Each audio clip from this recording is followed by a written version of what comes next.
Hello rock stars, तो कैसे हैं आप सब? अच्छा ही होंगे और होना भी चाहिए, ठीक है। ये चैप्टर है अगला वाला, वो क्या है? Reproductive health. आज इस चैप्टर को हम स्टार्ट करने वाले हैं। उससे पहले हम ये जानेंगे रिप्रोडक्टिव हेल्थ होता क्या है, ठीक है। आइए देखते हैं। रिप्रोडक्टिव हेल्थ उस स्टेट को कहते हैं जिस स्टेट में कोई भी पर्सन मेंटल, सोशल, साइकोलॉजिकल या फिर बिहेवियरल, इन सब चीज़ों की रिस्पेक्ट में अगर वो वेल बीइंग मतलब फिट है, तब हम कहेंगे वो पर्सन क्या है? रिप्रोडक्टिवली हेल्दी है, ठीक है। उसी स्टेट को हम कहते हैं रिप्रोडक्टिव हेल्थ।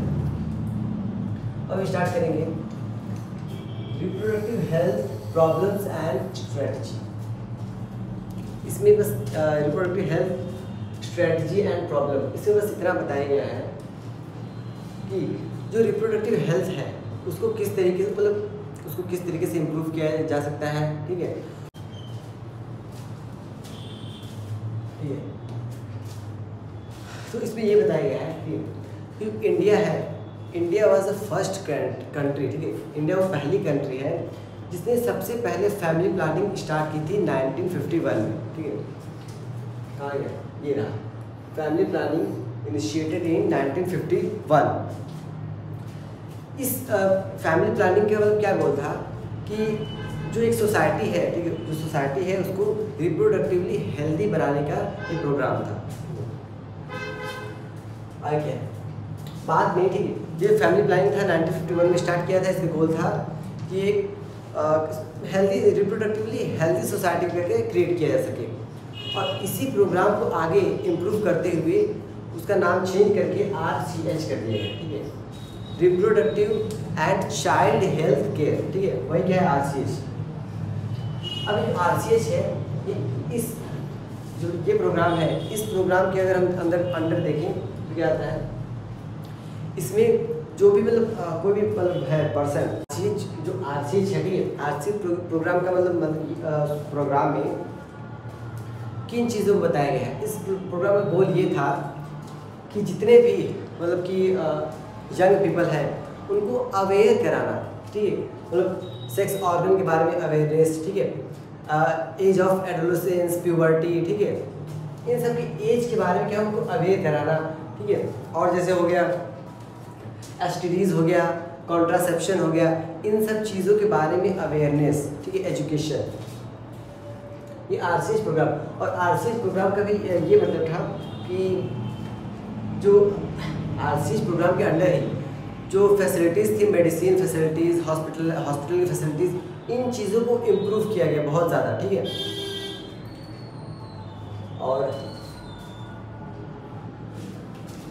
इम्प्रूव कराया गया जिससे एक हेल्दी सोसाइटी को क्रिएट किया जा सके।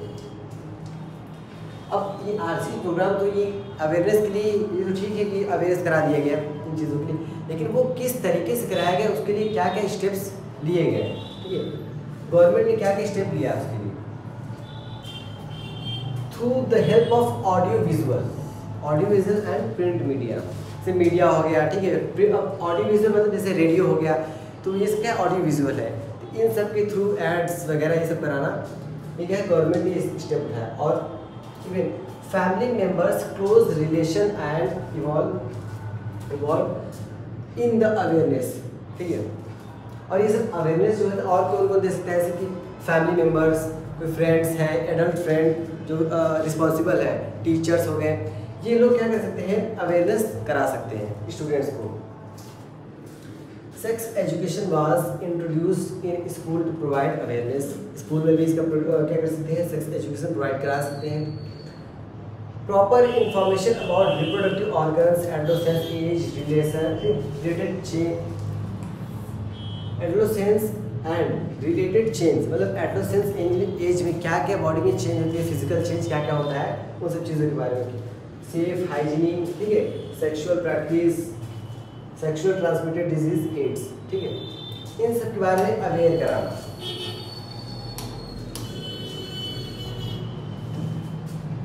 अगला अब क्या है, population explosion and birth control, ठीक है। इसमें ये है पॉपुलेशन जो है कैसे एक्सप्लोजन हो रहा है, ठीक है, और उसको किस तरीके से कंट्रोल किया जा सकता है, उन्हीं को इस चीज़ों के बारे में बताया गया है।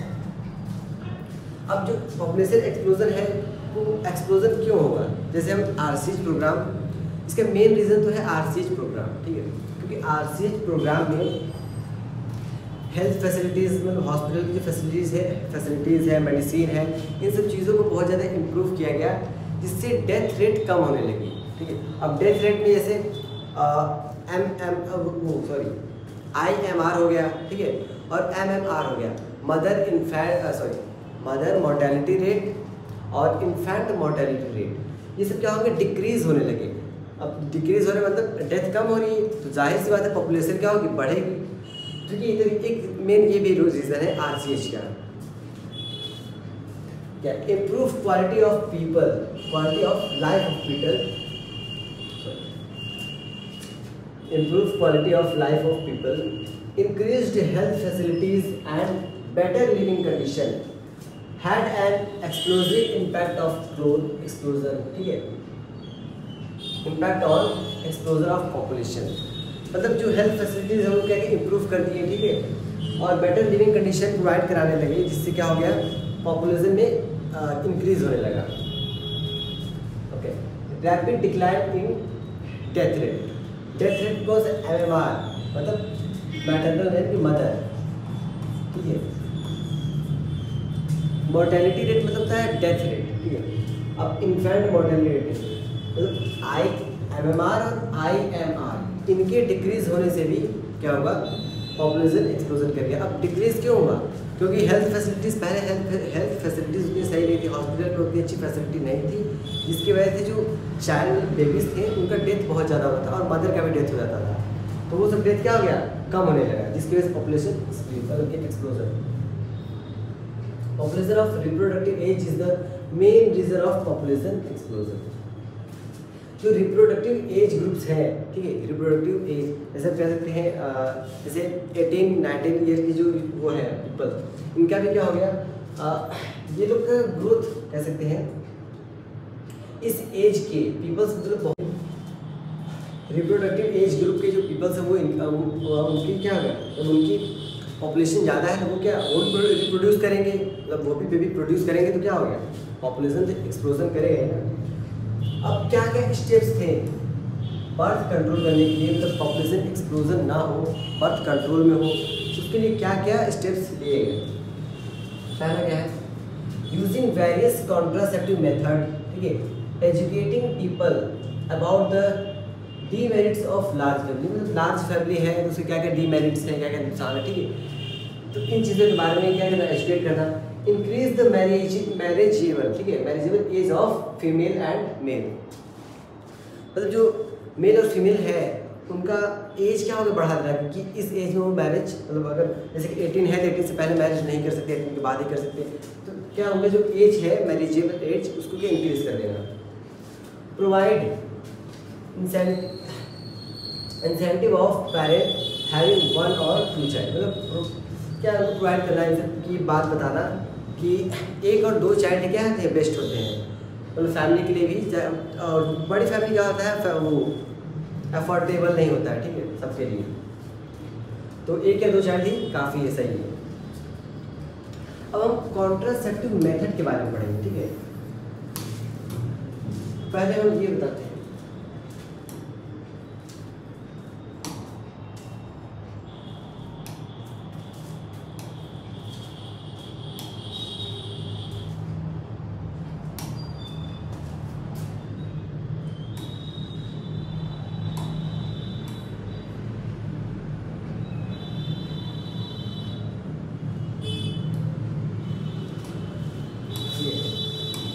ध्यान दीजिए,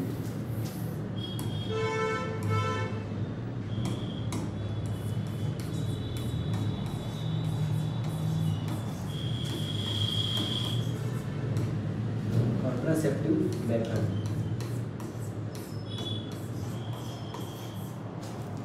कॉन्ट्रासेप्टिव मेथड 2 टाइप के होते हैं, पहले इसको डिस्कस कर लेते हैं।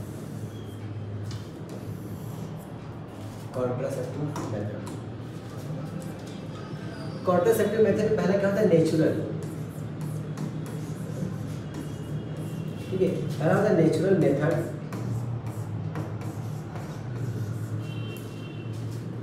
और दूसरा होता है आर्टिफिशियल।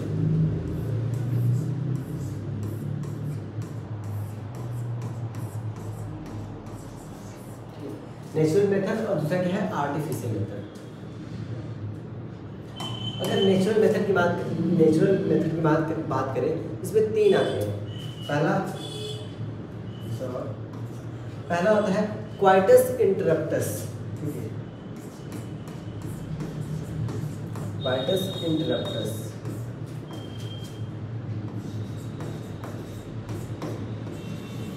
क्वाइटस इंटरप्टस क्या इसी को कहते हैं विड्रॉल मेथड, ठीक है।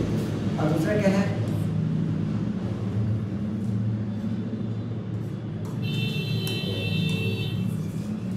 Periodic abstinence,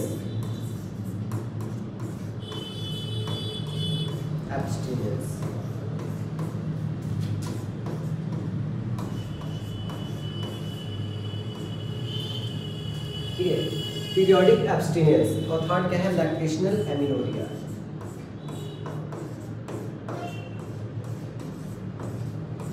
amenorrhoea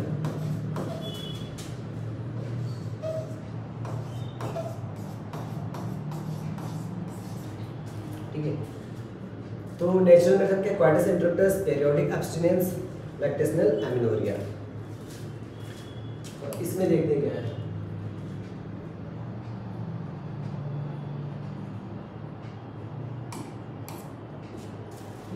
artificial method में पहला क्या आता है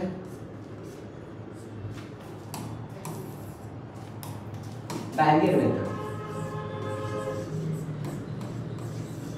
ठीक है। बैरियर पहला बैरियर, सेकंड क्या है आईयूडी, और क्या है इम्प्लांट,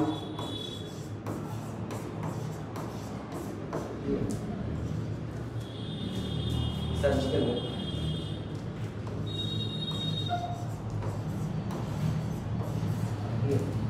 बैरियर, आईओडी, इम्प्लांट और सर्जरी, ठीक है। ये आर्टिफिशियल में आएगा और ये नेचुरल में आएगा। अब आगे देखते हैं स्लाइड में।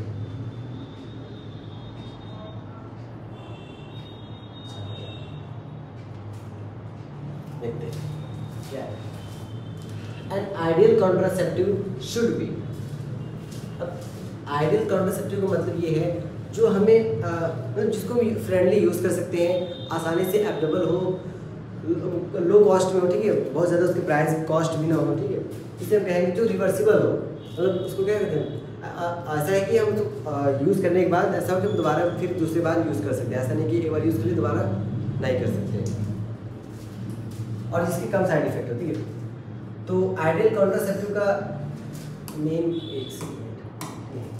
आइडियल कॉन्ट्रासेप्टिव का जो जिसे यूज़ फ्रेंडली किया जा सकती, फ्रेंडली यूज़ किया जा सकती है, इजली अवेलेबल हो, ठीक है, इफेक्टिव हो, रिवर्सिबल हो, no side effect, no way interfere with sexual desire, ठीक है, मतलब सेक्सुअल डिजायर में कोई इंटरफेयर ना हो उसका। अब हम देखते हैं वो कॉन्ट्रासेप्टिव मेथड कौन कौन से, जहाँ मैंने बता दिया पहले, ठीक है। अब देखिए contraceptive method could be divide into following categories. ये कैटेगरी है, ठीक है, natural method, artificial method, natural में आते हैं और आर्टिफिशियल में ये आते हैं। नेचुरल या इसको ट्रेडिशनल कहते हैं, ठीक है। Barrier method, IOD, oral contraceptive method, injectable, ठीक है, इंजेक्टेबल, इम्प्लांट और सर्जिकल मेथड। नेचुरल मेथड में क्या होता है, work on the principle of avoiding chances of ovum and sperm meeting, मतलब जो ओवम और स्पर्म इनका जो फर्टिलाइजेशन है इनको प्रिवेंट करना नेचुरली, ठीक है, फिजिकली आर्टिफिशियली किसी चीज़ का यूज़ ना करते हुए। और उसमें कहा था पहला पीरियोडिक एब्स्टिनेंस। पीरियोडिक एब्स्टिनेंस का मतलब ये होता है कि अगर मान लो जैसे कि मेंस्ट्रुअल साइकिल का आज इस टाइम में स्टार्ट हुआ, ठीक है, फर्स्ट से लेकर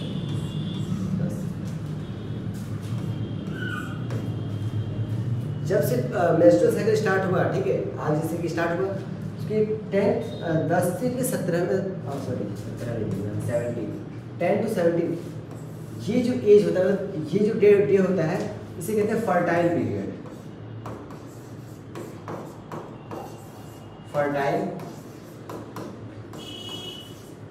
फर्टाइल पीरियड होता है, मतलब इसमें फर्टिलाइजेशन का बहुत ज़्यादा चांस होता है, ठीक है। तो 10 से 17वें दिन इस बीच क्वाइटस न करना, ठीक है, वो क्या होता है, periodic abstinence. The couple avoid coitus from days 10 to 17 of menstrual cycle. ये वही बात है, मेंस्ट्रुअल साइकिल की 10 से 17वें दिन इस बीच में क्वाइटस नहीं करना। ये क्या है, एक आर्टिफिशियल है, सॉरी एक नेचुरली है, इसमें आर्टिफिशियली किसी चीज़ का यूज़ नहीं किया जा रहा है। इसमें क्या है, क्वाइटस को अवॉइड किया जा रहा है इस दिन। सेकंड क्या है, विड्रॉल मेथड। विड्रॉल या इसी को हम कहते हैं क्वाइटस इंटरप्टस। इसमें क्या होता है, ड्यूरिंग क्वाइटस, ठीक है, जब क्या कहते हैं इजैकुलेशन होता है, ठीक है, उससे पहले मेल को पता मतलब ये फील हो जाता है, तो वो क्या करता है, पेनिस को क्या करता है, रिलीव बाहर विड्रॉ कर लेता है, ठीक है। तो इसी प्रोसेस को कहते हैं withdrawal method. Male partner withdraw penis from vagina just before ejaculation. Ejaculation से पहले क्या करता है, विड्रॉ कर लेता है। इस प्रोसेस को कहते हैं क्या, विड्रॉल मेथड या क्वाइटस इंटरप्टस। ये भी नेचुरल है, इसमें किसी तरह आर्टिफिशियल चीज़ का यूज़ नहीं किया गया। थर्ड क्या था, लैक्टेशनल एमिनोरिया। जब बेबी का बर्थ होता है तो जो मदर है, मदर की बॉडी में मिल्क का फॉर्मेशन होता है, और लैक्टेशन, ठीक है, लैक्टेशन, मिल्क का फॉर्मेशन क्या होता है, लैक्टेशन कहते हैं उसे। लेकिन जब लैक्टेशन होता है, जब तक फीमेल की बॉडी में लैक्टेशन होता है, उस टाइम तक, यानी कि 6 मंथ तक होता है, 6 मंथ, ठीक है, 6 मंथ तक जब तक लैक्टेशन उसकी बॉडी में होता रहेगा, तब तक क्या होगा, मेंस्ट्रुअल साइकिल अकर नहीं होगा, मतलब मेंस्ट्रुअल साइकिल एब्सेंट रहेगा। उसी को क्या बोलते हैं, lactational amenorrhoea. Absence of menstrual cycle after parturition and due to intense milk feeding and no ovulation in this period, chance of fertilization is nil। मतलब कोई चांस ही नहीं है फर्टिलाइजेशन, क्योंकि ओवम का फॉर्मेशन हो ही नहीं रहा है, ओवम उसमें क्या हो रहा है, रिलीज ही नहीं हो रहा है, ओवुलेशन हो ही नहीं रहा है। ओवुलेशन कब होता है, जब मेंस्ट्रुअल साइकिल अकर होता है। तो लैक्टेशनल एमिनोरिया भी है कि जब तक मिल्क का फॉर्मेशन होता रहता है मदर में, तब तक क्या होता है, मेंस्ट्रुअल साइकिल स्टॉप रहता है, उसी को कहते हैं लैक्टेशनल एमिनोरिया। अगला देखते हैं। अब बैरियर मेथड में क्या है, ठीक है, बैरियर मेथड में क्या है, पहले ये बैरियर मेथड क्या होता है। बैरियर मेथड क्या होता है, फिजिकली अगर हम मेल और फीमेल स्पर्म और ओवम को फिजिकली किसी बैरियर से अगर प्रिवेंट कर रहे हैं उसके फर्टिलाइजेशन को, वो क्या है, बैरियर मेथड है। उसमें पहला आता है क्या, कॉन्डम। ये मेल यूज़ करते हैं, ठीक है, यूज बाय मेल, मतलब ऐसा नहीं कि मेल और फीमेल का अलग अलग आता है। Use by male barrier made up of rubber और latex sheet use to cover penis और vagina and cervix of female. It also prevent from STD, sexual transmitted disease. STD की फुल क्या होता है, सेक्सुअल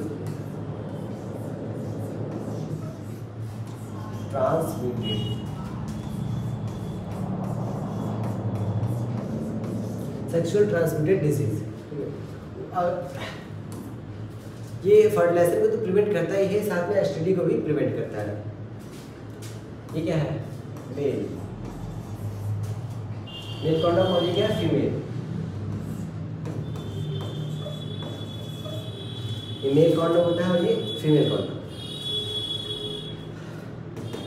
ये क्या है, diaphragm, cervical cap and walls. The barrier made of rubber that is inserted into the female. ये जो diaphragm, cervical cap और वॉल्ट है, ये फीमेल का है, ठीक है, इसको फीमेल यूज करती है, इसको वजाइना में इंसर्ट कराया जाता है ड्यूरिंग क्वाइटस। और स्पर्मिसाइडल क्रीम, ठीक है, jellies and foam are usually used along with this barrier to increase the contraceptive. मतलब इसके साथ ही स्पर्मिसाइडल क्रीम, जेलीज, फोम को भी यूज़ किया जाता है, ताकि क्या करे, ये कॉन्ट्रासेप्टिव को और इंक्रीज कर सके, मतलब कोई चांस रहे ही ना फर्टिलाइजेशन का।